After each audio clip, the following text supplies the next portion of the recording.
mecánico y más allá.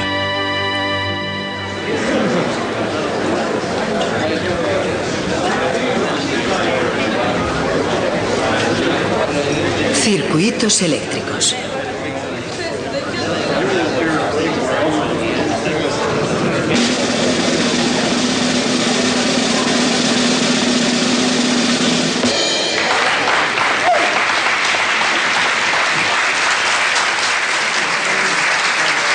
Creo que ya es hora de que esta clase tenga clase.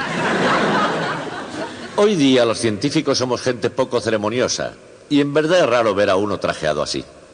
Pero en el siglo XIX era bastante frecuente que para dar clases de cierta categoría se vistieran solemnemente. Y en ningún sitio fue esto más cierto que en la famosa Royal Institution. Tengo una fotografía que se hizo a mitad del siglo XIX. Esta determinada lección pública fue digna de ser inmortalizada en una fotografía debido a la asistencia del príncipe de Gales.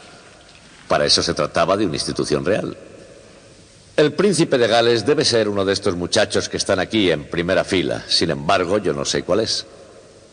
Pero la razón por la que esta disertación es digna de ser recordada no es por la asistencia del príncipe de Gales, sino porque fue pronunciada por Michael Faraday. De hecho, en una conferencia como esta de la fotografía, hace unos 200 años, Michael Faraday quedó tan embelesado por la ciencia que decidió abandonar su prometedora carrera de aprendiz de encuadernador. Pero en esa serie de conferencias hubo un hombre que causó una impresión duradera en toda la tradición. Se llamaba Charles Whiston. Y fue una figura clave en la elaboración de las tuercas y tornillos que hicieron de la electricidad algo práctico. Y esas tuercas y tornillos constituirán nuestro tema de hoy.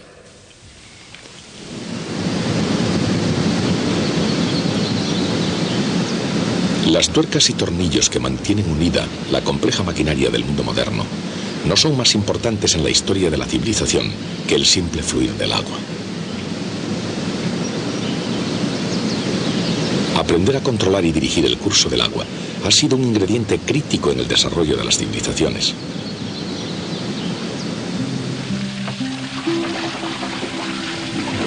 No es una casualidad el que las primitivas civilizaciones florecieran a orillas de los grandes ríos, el Nilo, el Tigris, el Éufrates, los grandes circuitos de agua de la naturaleza.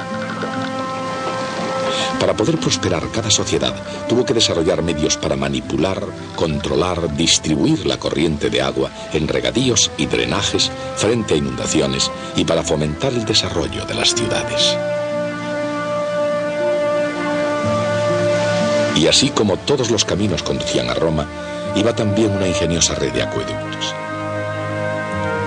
El imperio sobrevivió tanto tiempo, en muy buena parte porque los acueductos traían agua fresca desde las montañas de Albanos. En aquellos tiempos, esos complejos circuitos de conducciones que distribuían el agua a los baños, edificios y fuentes de la ciudad eran asombrosamente sofisticados. Pero solo en el siglo pasado comenzó a desarrollarse otra tecnología de conducciones, la electricidad. Inventores tales como Thomas Edison encontraron la fórmula de manipular las corrientes eléctricas para iluminar las lámparas de las casas y llevar puntos y rayas a muy largas distancias a través de alambres.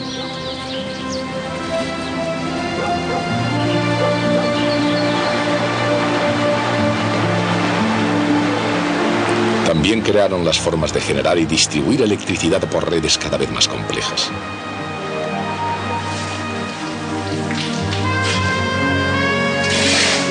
Pero desde los días en que la estación de iluminación de Edison era la primera planta de energía del mundo, los ingenieros han desarrollado formas mucho más sutiles de utilizar la corriente eléctrica. Hoy en día, un simple chip de ordenador contiene un circuito eléctrico tan complejo como el plano de calles de toda una ciudad.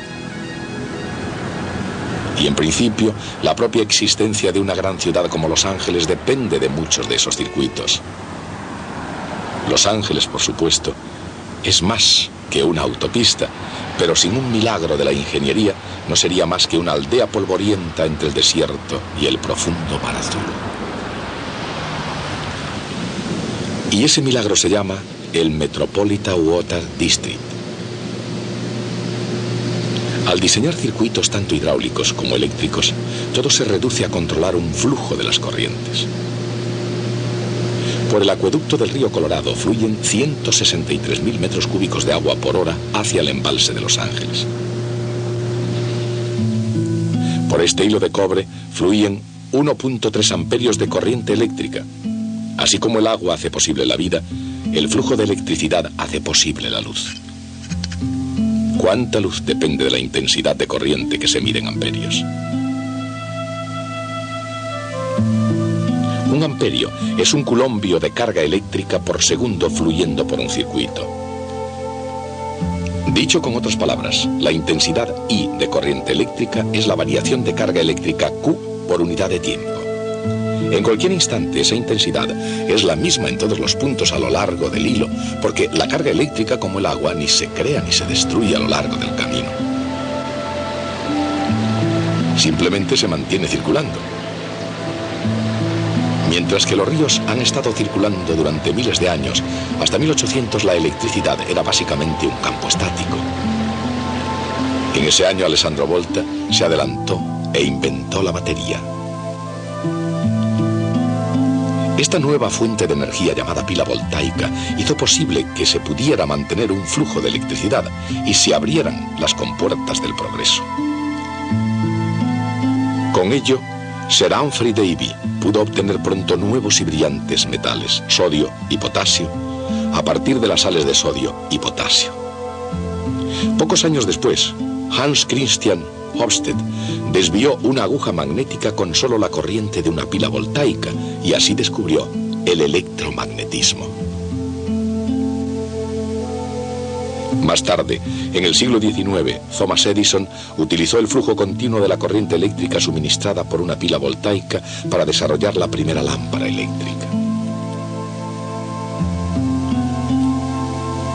Y también utilizó esa corriente para perfeccionar un dispositivo inventado por otros, el telégrafo. Mucho antes, Carl Friedrich Gauss había visto el potencial en la desviación de la aguja de la brújula de Ørsted. El cierre de un interruptor eléctrico en un cierto lugar podía hacer que en otro lugar se moviera un imán. Muy pronto también otros llegaron a conseguir eso mismo. El telégrafo mantenía la promesa de una comunicación casi instantánea a larga distancia. Pero al principio la promesa de esa llamada a larga distancia tuvo una vida corta. Después de recorrer varios kilómetros, la señal era demasiado débil para hacer funcionar el dispositivo magnético. Charles Winston, fabricante de instrumentos musicales y estudiante de acústica, encontró la solución a este dilema en los casi ininteligibles escritos de un oscuro profesor alemán llamado George Simon Ohm.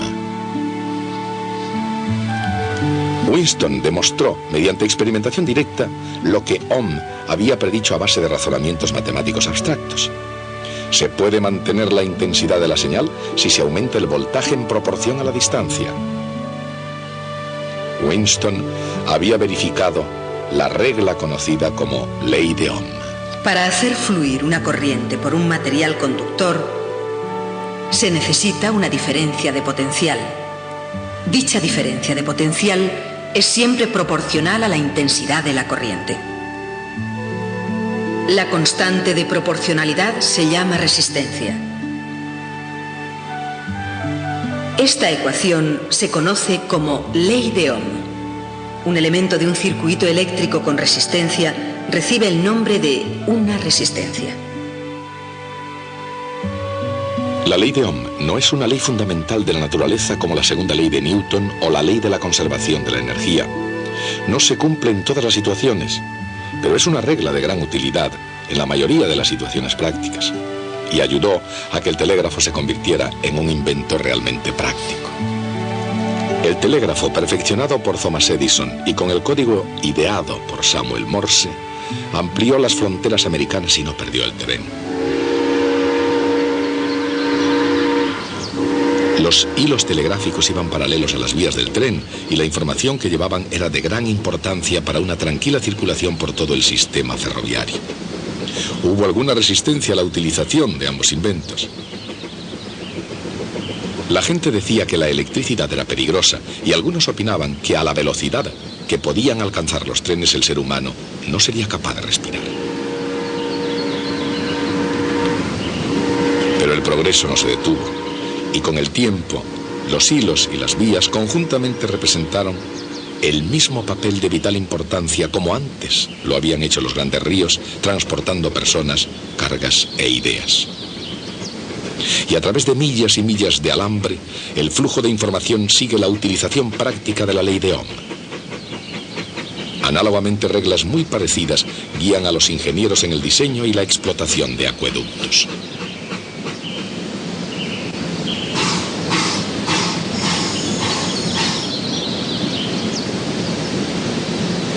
Esos ingenieros saben, desde hace mucho tiempo, que la velocidad de la corriente de agua por una tubería depende precisamente de una serie de factores. De la pendiente del terreno y de la presión aplicada, de la longitud y del diámetro de la tubería, y de la viscosidad y densidad del agua.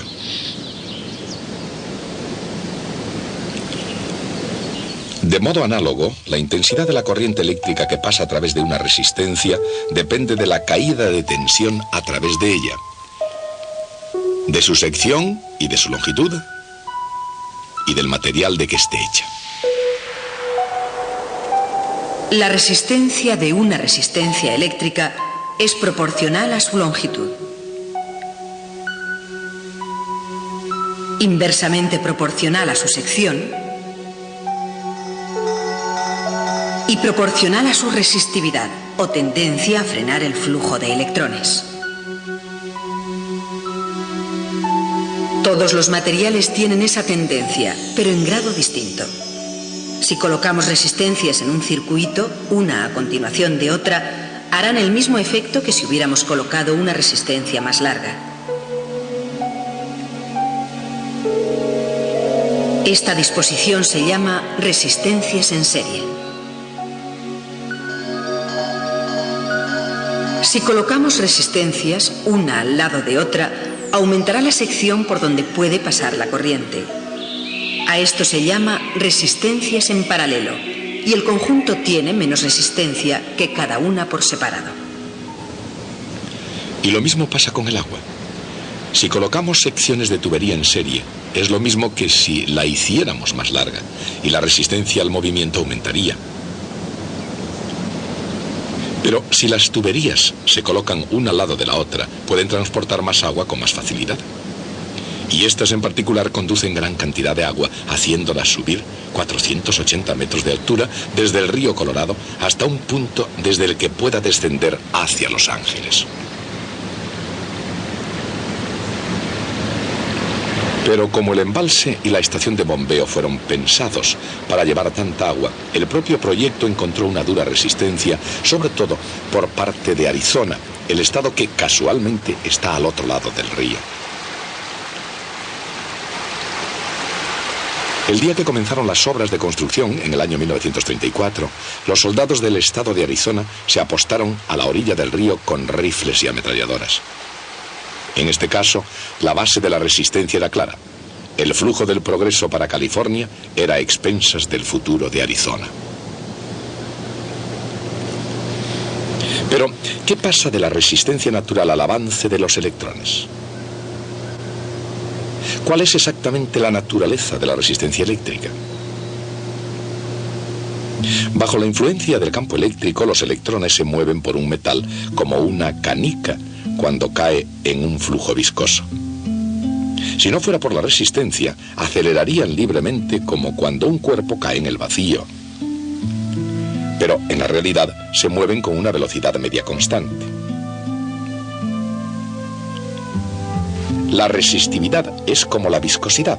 Cuanta más tenga un material, más lentamente se podrá mover una partícula en su interior.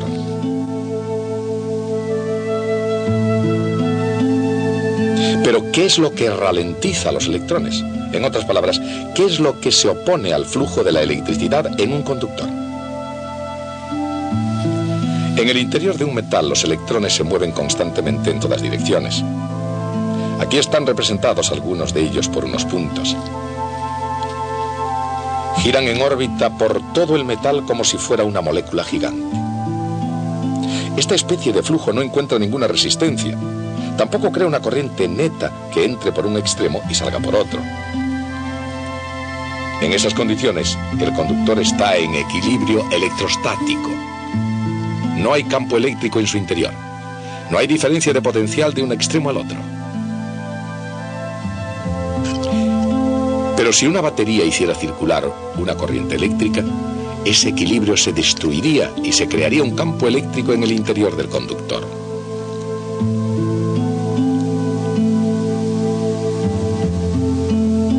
En el interior de un metal perfectamente cristalino, si se pudiera encontrar una muestra de él, los electrones móviles acelerarían continuamente como una moneda al caer en el vacío.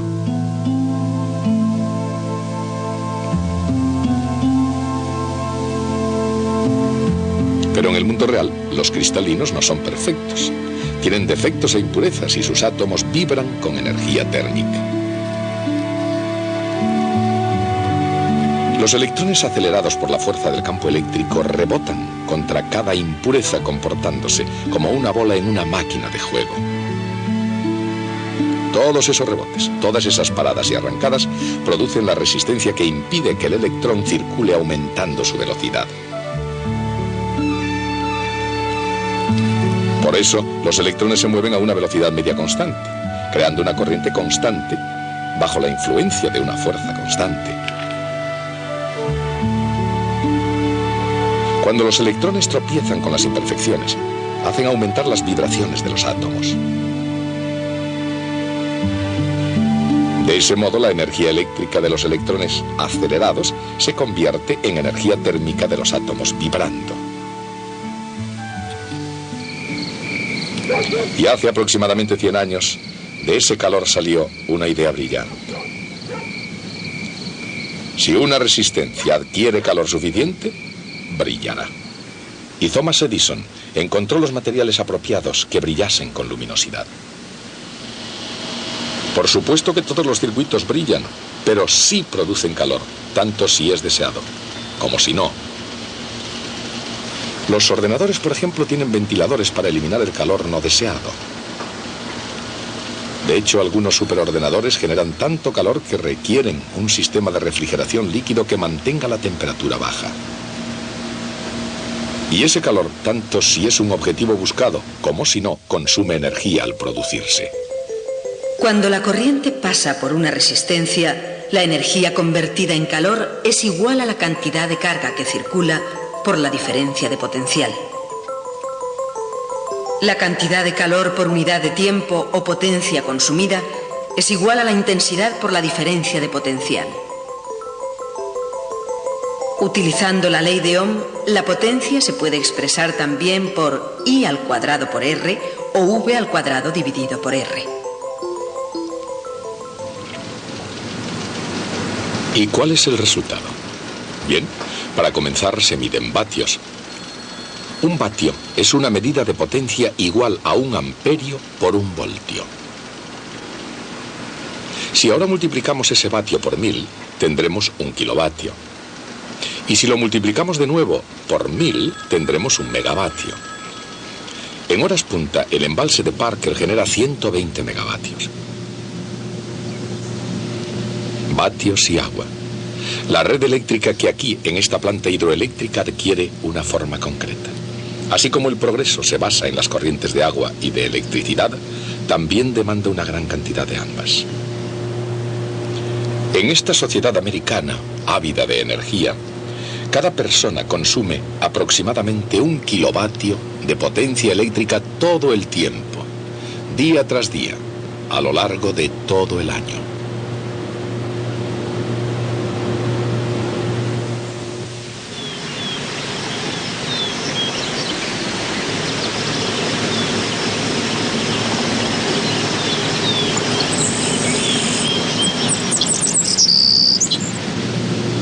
Para Para suministrar a los consumidores ambas cosas, agua y energía, los ingenieros tienen que dominar primero el arte y la ciencia del diseño de circuitos. Los elementos comunes en los circuitos eléctricos elementales son los hilos y los interruptores, las baterías, las resistencias y los condensadores. Y aunque estos elementos se pueden combinar en redes de complejidad siempre creciente, siempre obedecen a unas mismas reglas sencillas llamadas leyes de Kirchhoff. Gustav Kirchhoff, físico alemán, era muy aficionado a las matemáticas. Aplicando la ley de Ohm y generalizándola completamente, dedujo dos leyes que expresan cada una de ellas una idea ya conocida. Una de esas ideas es la de la conservación de la carga. Y la correspondiente ley en los circuitos es que cuando una corriente se divide en dos o viceversa, la suma de las intensidades de las corrientes que llegan al nudo es igual a la suma de las intensidades de las corrientes que salen de él. La otra ley de Kirchhoff expresa la conservación de la energía. Una carga eléctrica que recorre un circuito completo ni pierde ni gana energía.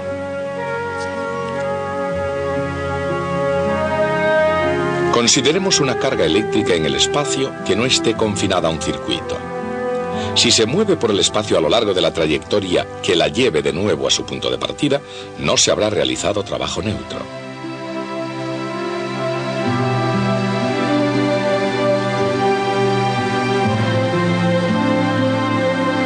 El potencial eléctrico o voltaje puede crecer o disminuir, pero siempre vuelve a su valor inicial.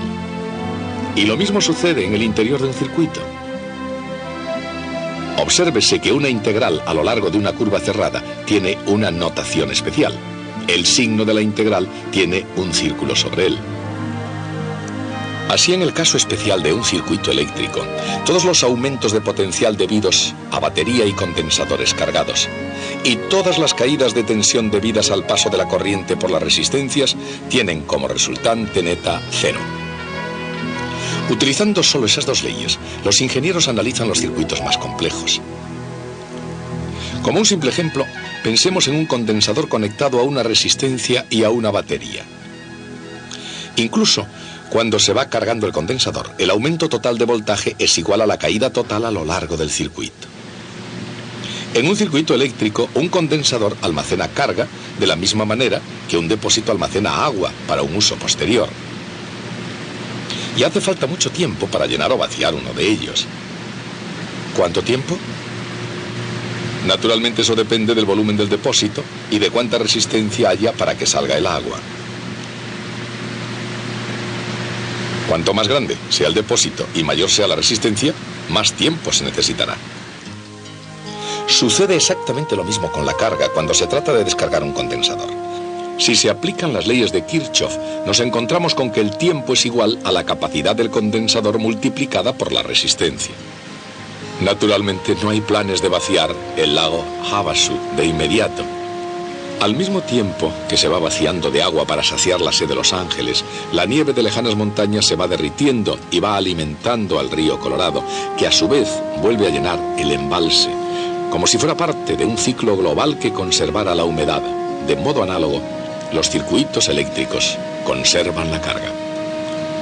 Y así es como la noción de evolución se añade al principio de conservación, tal vez queriendo demostrar con ello que cuanto más cambian las cosas, más siguen siendo las mismas. La civilización sigue dependiendo de las corrientes, aun cuando se añada al flujo de la electricidad. Y la moderna ciudad de Los Ángeles, al igual que la antigua Roma, está limitada y depende de la habilidad de canalizar y distribuir dichas corrientes.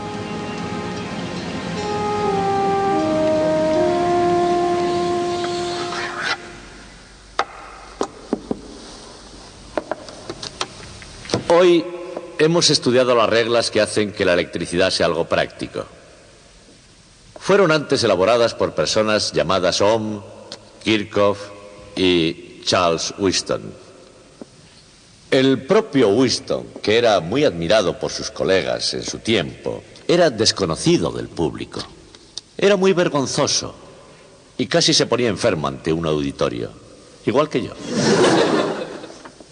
De hecho, esa fue la causa por la que consiguió que se cambiara la tradición de que las conferencias fuesen públicas en la Royal Institution. Parece ser que una tarde de 1846, Charles Whiston tenía que pronunciar una de esas lecciones ante el público, pero justo en el último segundo, con el auditorio ya sentado, Whiston sintió miedo y salió huyendo sin dejar a nadie que le sustituyera. Entonces Michael Faraday intervino e, improvisando una brillante conferencia, especuló acerca de que la luz podría ser una especie de perturbación de la electricidad y del magnetismo, una idea que muchos años después resultó ser cierta. La tradición de esas lecciones públicas en la Royal Institution sigue conservándose en nuestros días. Todos los viernes, a las 8 en punto de la tarde, un científico famoso, vestido de etiqueta como yo ahora, debe intervenir ante un brillante auditorio y pronunciar una conferencia sobre los últimos desarrollos de la ciencia. Pero, durante media hora antes de la conferencia, el científico permanece encerrado en un cuartito para asegurarse de que no podrá hacer el Winston y salir corriendo en el último momento. Y esa es la razón por la que yo he sido encerrado en ese cuarto hasta el inicio de esta clase. Hasta el próximo día.